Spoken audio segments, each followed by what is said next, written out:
Hi, I'm Purple Streak. Some of you know me by now. I make terrible fan game reviews for an audience of about 5 people. I also can't decide if I want to go with live action or animation when I'm doing these reviews. So all my videos become an incoherent mess. I mean, I've still got 3 cans of hairspray left. I can't stop the live action stuff now. Right, so let's just get right into it. This is Scp Foundation Fan Games. And I won't be talking about Scp Containment Breach or SCP-087, just because if you're watching this video, you're probably already very aware of those games. The first game I'm going to take a look at is Scp Escape. So this game is different, I'll give it that. It's kind of like WarioWare meets the Scp Foundation, as you do various random tasks a few seconds at a time, such as getting and swiping keycards or closing doors to avoid the SCPs. I was enjoying the game to begin with, but I didn't really know what I was doing, and I seemed to be doing a lot of the same stuff over and over. And then I came against this one, where it told me to open my eyes. I did, and SCP-096 was there, and so I died. I thought that was a cheap death, but I'll persevere. The very next time it happened, I made sure not to open my eyes. This game ain't gonna get me again. I'm smarter than that. I dropped out of high school to do YouTube full time. I know a smart move when I see it. And then, boom. SCP-173 killed me that time, apparently. Like, what the actual hell? Don't 50-50 my progress when I have to start at the beginning each time. Hell, maybe there isn't even a game past that point, and it's all just a con to get that sweet Mobile Strike AdSense money. So the next game is an Android game called Scp Clicker. You click an SCP over and over. That's it. I believe it's meant to be like Cookie Clicker, where you upgrade your clicking abilities till you're getting loads, and get the next upgrade, and it works because you get a sense of accomplishment when you get a new upgrade. But with this, the very first upgrade is 2,000 clicks. 2,000. I nearly gave up on this game there and then. I don't think you understand how long that takes.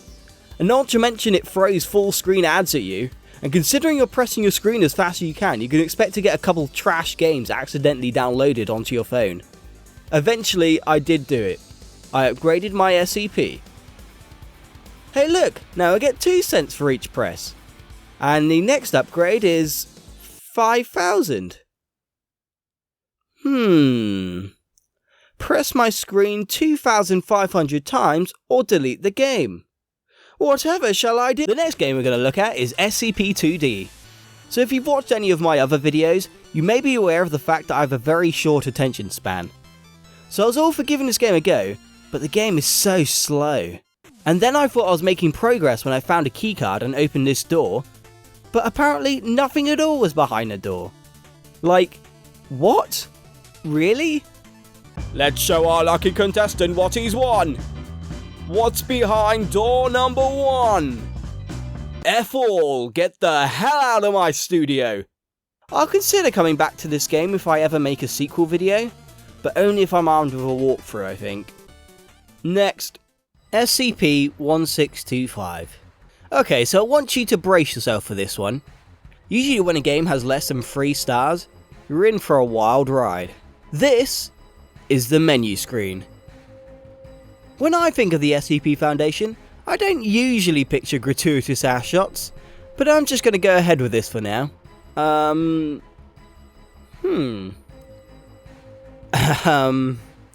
Where do I start? I'm sorry, I don't think my phone can handle rendering such large assets.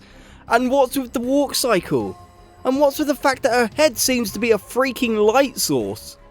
So this game is apparently based on SCP-1625, and I say apparently because I really can't work out what I'm supposed to do.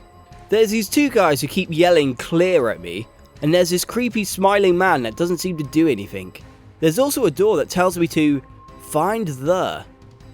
Also, not that there's much to look at, but the camera won't let you even if there was. You can literally see it getting trapped under the floor. It's ridiculous. This game could have loads to offer, but it doesn't want me to see it, so. Next. 682. So this game has unfortunately been abandoned, but from what I can tell it used to be an online co-op game featuring SCP-682, the hard-to-kill reptile from early in the Scp Foundation's life. And whilst there's no servers or games available anymore, you can play on your own. Plus, to be able to play multiplayer, I'd have to have friends. Anyway, I glitched him into a position where he couldn't get me, and I unloaded bullet after bullet into him. Eventually I gave up and looked up a playthrough on YouTube because I had no idea what I was meant to be doing. And here's what you're meant to do. Stay in there. I've caught him! I actually caught him, yes! Yes! Oh my god!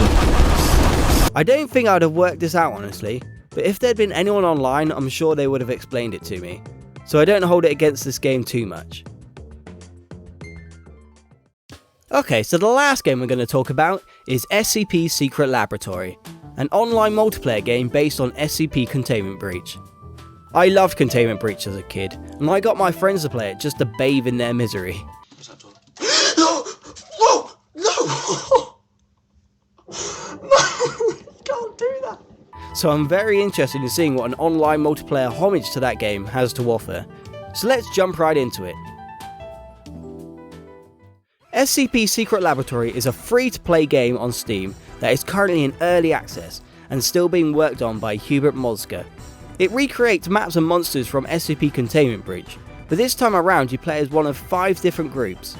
Scientists, aka the nerds, D-Class, aka the test subjects of the facility, aka the D-Boys, the Ninetales Fox Special Ops Unit, Chaos Insurgency, and of course the last group you can play as are the infamous SCPs. So let's talk about them one by one, shall we? Okay, so the most common team to spawn into is the D-Class. These guys start off with nothing, and their objective is to escape the facility while avoiding everyone except the Chaos Insurgency. This is probably the hardest team to be in also, as you have to find a keycard, upgrade it, make your way through a maze of a facility that's randomly generated each time, all the while avoiding a Ninetales Fox unit and all the SCPs. It's a near impossible task, and couple that with the fact that there's only about 2 to 3 keycards early on that get taken away by everyone else, and considering the amount of time it takes to upgrade them, all the while being stalked by multiple SCPs right from the start, it's no surprise that very few make it out alive. If you do somehow make it out alive and get to the rescue point, then you become a Chaos Insurgent, so let's talk about them.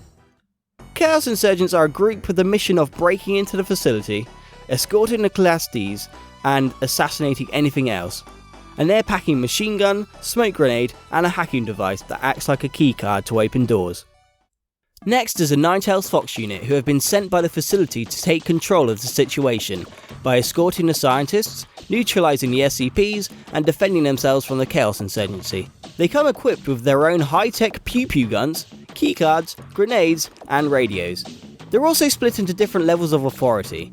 You've got Commander, Lieutenant, and Guards, and they all get varying levels of HP and equipment. So when you spawn in, pray for a Lieutenant or up, otherwise you'll be stuck with the SCP equivalent of a water pistol. Up next is the Scientists, my personal favourite group. These guys start with a medkit and a keycard and spawn near the Class Ds.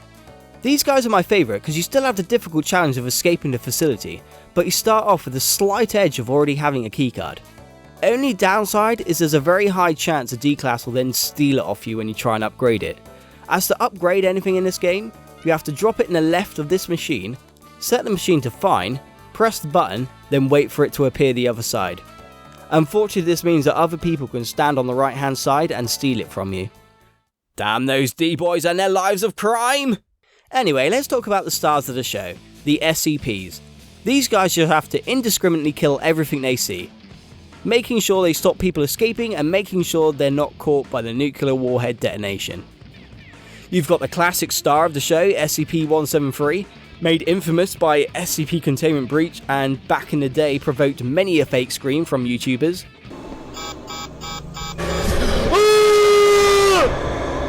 Fuck that shit! This guy's fast but can only move when he's not being looked at. And if you are being looked at, then everyone around you will start blinking in 4-second intervals, giving you a chance to move forward and attack, and not just get stuck in one place. This guy's great to take out the Scientists and D-Class at the beginning, but face to face with the NTF and Chaos Insurgency is another story, as they can all unload their clips into you whilst backing up, leaving you incredibly vulnerable. It's usually a good idea to team up with another SCP when going for armed forces, especially if you can team up with SCP-096. And here's why.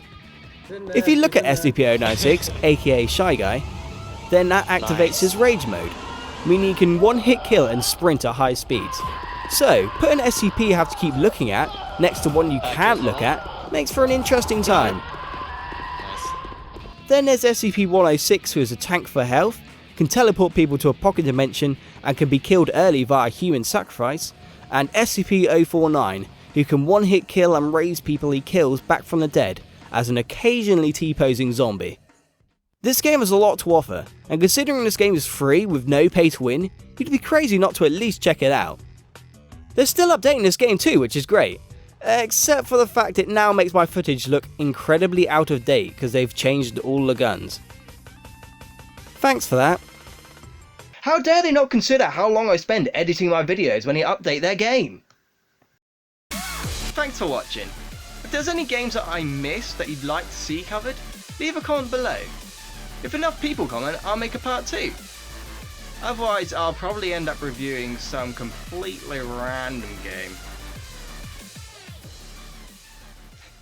Would you believe there's not even a game there? That was all editing. I bet you didn't even know. Unsubscribe while you can. Hey, if you like anything SCP Foundation related, check out my new animation video on my animation channel. I'll leave the link here just in case. And thank you for watching.